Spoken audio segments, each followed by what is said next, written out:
Hey there, friends, and welcome back to another 3-Minute Thoughts. My name is Derek, and in the next 3 minutes, we're going to take a look at the book of Nehemiah, chapters 1 through 5. Nehemiah opens with a scene of heartbreak.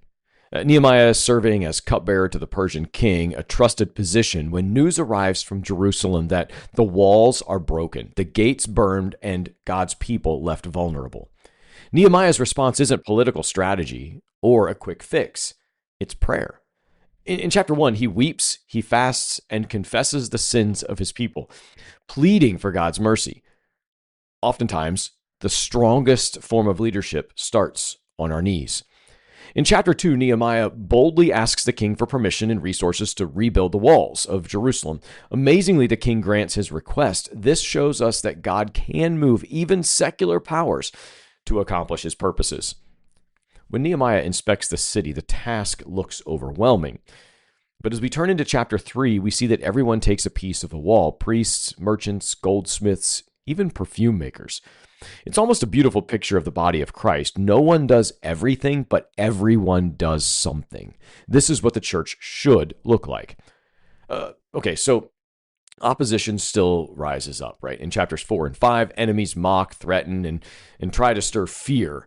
Nehemiah responds with both prayer and action.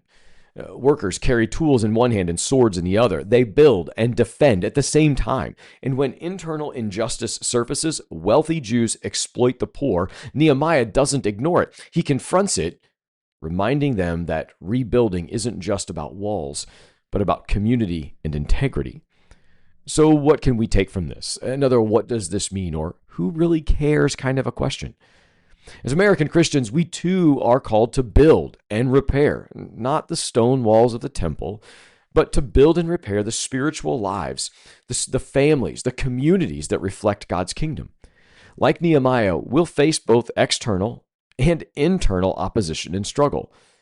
The temptation will be to quit, to compromise, to walk away, or just hit pause for now. But Nehemiah shows us that we are to stay prayerful, stay focused, stay united, and stay active. The question is simple. What piece of the wall has God called you to build? Remember, not one person did everything, but everyone did something.